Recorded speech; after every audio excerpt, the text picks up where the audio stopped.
Hello and welcome to Interview, a production of the Government Information Service. I am your host for today, Mr. Jacques Hinkson Compton. World Diabetes Day is recognized on November 14 every year. And the date was chosen because it is the birthday of Frederick Banting, who co-discovered insulin with Charles Best in 1922. It became an official UN day in 2006, but it was actually created as far back as 1991. Now I'm here with Ms. Lisa Hunt, who is the Chief Nutritionist in the Ministry of Health, Elderly Affairs and Wellness, and she's here to talk a little bit about World Diabetes Day and what we can do via diet to prevent diabetes. Welcome, Ms. Hunt. Thank you for having me. Now, first of all, I want you to talk a little bit about the purpose, actually, of World Diabetes Day before we get into the nutrition aspect of it. Okay, the purpose of World Diabetes Day is really to create an awareness as to how diabetes can be managed and prevented on an individual basis as well as a country. So this is really to get persons to be aware of things that they can do to prevent diabetes as well as manage diabetes for those who are already living with it. And just give us a quick explanation of what diabetes is to those in the audience who might not understand it. Okay, in simple terms, diabetes is really a lifestyle disease where the sugar, when you eat, your body is not able to regulate sugar well. That means your blood sugar will be high. And so because of this, you find that persons may have other health complications from that. So this is a simple term way I can put it as to what diabetes is. Because even myself, I'm not entirely certain what blood sugar is, what are good and bad levels, that sort of thing. It's not something I should pay more attention, and I should do more research on things like that, especially as you know we get older. But what exactly is the blood sugar level? Okay, so for example, when you consume a meal, mostly meal with carbohydrates, what would happen is that in a normal person who does not have diabetes, when you consume a meal, your pancreas, which is an organ in your body, will release insulin and after your food has been turned into sugar, which we call glucose. So the pancreas will release insulin, which takes that glucose to your body, whether it's for storage or for energy in the body. And so persons who have diabetes, this function is affected. So either the pancreas will not release adequate insulin in cases of type 2 diabetes, or in type 1 where it may not release at all. So either it releases and it's ineffective, or it doesn't release sufficient. So in both cases, you tend to find where the sugar, the glucose, remains in your blood and then can cause health problems. So that's basically, so when you go to the doctor and you take a blood test, then they will tell you whether you have diabetes, whether you are at a borderline state. So that's why it's important that persons, visit the doctor on a regular basis to be tested to see whether they borderline or pre-diabetes. And at that stage, you can really prevent it by doing lifestyle, taking care of your what you eat, your physical activity levels and stress levels, and all these can affect whether you get diabetes or not. And it is preventable, and so persons need to know that there are things they can do, especially what they eat. The type of foods that they eat is imperative in preventing diabetes. So that's why it's called a lifestyle disease, because the things that you do can affect in terms of diet and exercise, or lack thereof. And stress. Sometimes you forget about the stress, but the stress plays a very big role in whether you become sick or not. So how does stress affect your diabetic levels? It can actually raise it. And I mean, I'm not an expert on stress, but what I can tell you, even if you take care of the diet part, the management of diabetes via medication, if your stress levels are high, your blood sugar tends to be high as well. And so you may be wondering, what am I doing? I am eating well, I'm exercising, I'm taking my medication, but why is it that my blood sugar is still high? Your stress level needs to be managed. So even if you eat properly and you exercise 6 times a week, stress could still affect, yes, I assume stress and lack of sleep and things like that. Yes, it can. So people need to be aware of that. And that's why it's lifestyle. So it's check all the boxes and make sure that we cannot avoid stress. It is a part of life, and especially with the time that we are living in, the era with COVID, you can find many people are stressed, and so many people may be at risk of getting diabetes as well because of this. And so we cannot eliminate stress, but what we can do is manage the stress levels, and there are things that you can do to manage. Exercise is a good way of managing your stress levels. Making sure you sleep properly, and do things that you love, like dancing, listening to music, meditating, prayer. All these things can help to, take a time for yourself, but we need to manage it. So these are things that we can do to manage our stress levels, because we cannot eliminate stress. It will be part of our lives, but we definitely have to manage it. Now, you did talk about carbohydrates a little earlier. Now, you always hear things about bad carbs, good carbs. Could you talk a little bit about that? Yes, so in terms of raising our blood sugar, carbohydrates is really the nutrient that will do that. Although protein and fat can do it, but not at a significant level. So we have to pay attention to the carbohydrates that we consume, the type of carbohydrates, and also the portion. This is extremely important. So you have the healthy carbohydrates, and from foods that are wholesome, our provisions, whole foods. The bad ones are from the sugars, from processed foods, like cakes, soft drinks, juices, white bread, anything that is made with white flour. These are the not healthy ones. But the healthier ones are whole grain provisions or foods or cereals that are high in fiber. And there are some cereals that are very high in sugar, so these are bad. So you can have cereals that are actually healthy cereals, and you have the bad ones because of what is in there. Now, a lot of those, what you call breakfast cereals, a lot of them are high in carbohydrates. Now, carbohydrates include starches and sugars.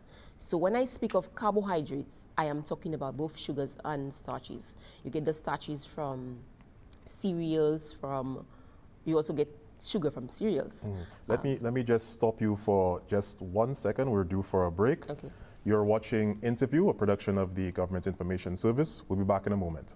What's in the food you're eating? Do you really even know?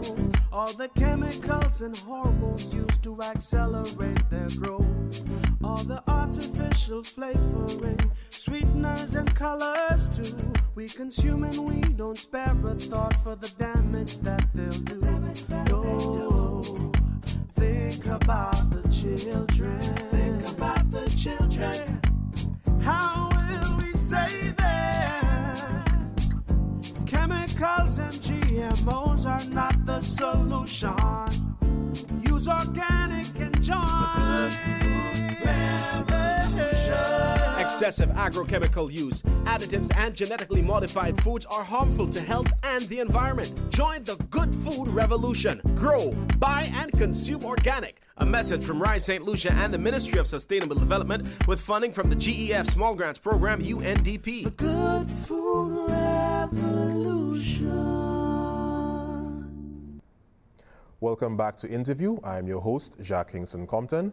We're speaking about diabetes in recognition of World Diabetes Day, and we're talking about the different ways you can attack diabetes via diet. And with me to talk about this is Miss Lisa Hunt, Chief Nutritionist at the Ministry of Health and Wellness. So you were speaking about good and bad carbohydrates before we went on our break. Yes, so let me start again. So carbohydrates, you can get carbohydrates from many sources. You can get carbohydrates from provisions, from rice, from cereals, but also from milk. And sometimes persons may not see milk as a carbohydrate source. Really, milk? Yes, milk. Milk it's natural. It has sugar called lactose. So that is carbohydrates. And yogurt as well can be quite high in carbohydrates. And so this is sugars, which is the natural sugar lactose, but you also have added sugars in the yogurt. So persons who are consuming yogurt can consume up to maybe 2 servings of carbohydrates, which is like a serving is about 15 grams. So people have to be aware of what they are consuming and how sometimes their blood sugar may not be controlled because of what they are consuming. So in terms of yogurt can be a healthy source or an unhealthy source based on what is in there, and that's why persons are supposed to read the labels, because you have some yogurt that has added sugars, but your plain yogurt will still have carbohydrates but no added sugars in there. So you see how a food can be healthy and unhealthy Right. at the same time, and it's the same food. With milk, you want to have lower fat milk or skim milk as a healthier option. You also have the bad ones I was speaking about. So soft drinks, sugars, Of you know, course. any food Yeah. that is processed. Most processed foods have added sugars in there. So these are the bad ones. And like I said, carbohydrates constitutes sugars and starches. So you get the starches from our provisions, which are whole foods, whole grains, corn, whole food. And so these are the ones that are healthier. They are complex, they are high in fiber, and then you can get other nutrients in there, which is minerals and vitamins. But the bad ones are the ones that have been processed and ultra processed, because you have foods that are whole, you have those that are minimally processed, where for example you might take a fruit and you make a juice, so that's minimally processed. But then you might take something like potatoes, where you turn into French fries, and then that's highly processed or ultra processed foods, and these are the foods we really need to avoid. So if you eat something like potatoes on its own without frying it, is that It is a healthier than- healthier option, yes.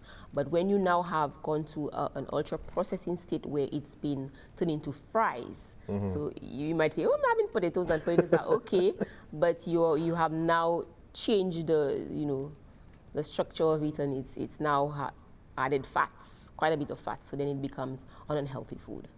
Yes. So then, what sort of diet would you really recommend for someone who's trying to avoid being diagnosed with diabetes or contracting diabetes later on? Okay, so you have to pay attention to what you are consuming. So you must make sure that your food is healthy and balanced, right? So persons must ensure that they have some source of protein. Protein, you have to have healthy fats, healthy fats, protein, and healthy carbohydrates, and make sure that you have your fruits and your vegetables. Now, on an easy way to look at how your food is balanced and healthy, you use the plate method. If you think of a plate, a plate, so you want to have half of that plate to have vegetables. So the vegetables can be a salad and steamed vegetables, and then you have your protein source, and then you have your carbohydrate source. So like quarter of the plate. So that makes it easier to visualize and say, okay, that's what. But you must ensure that you're having your vegetables, and which is something that we are lacking in the Caribbean. We don't take enough of vegetables and fruits, and we want to have a minimal of 5 servings per day.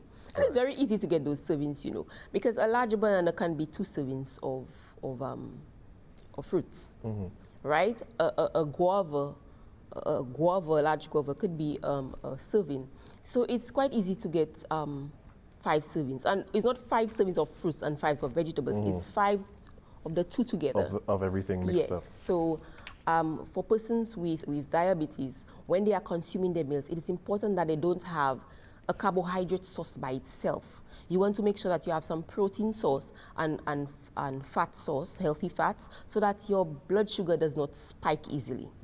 So throughout the day, when you're having your carbohydrate sources, you must make sure that you have 3 set meals. Right. What studies have shown before, as nutrition is very dynamic, and so you find research each time, new research is coming out, and so we are supposed to update persons. Before, we recommended 6 small meals for persons with diabetes, but new research is coming out, new evidence is showing that 3 set meals might be better for persons with diabetes to control their blood sugar than the 6 small meals.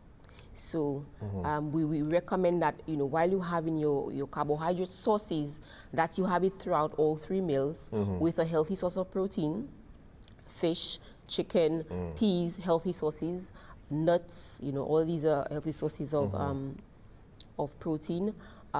Also make sure that you have healthy sources of fat. Avocado, you don't want to have too much of this, because with diabetes, you don't want to, when you eat unhealthy, what happens is that you can put yourself at a risk of getting complications.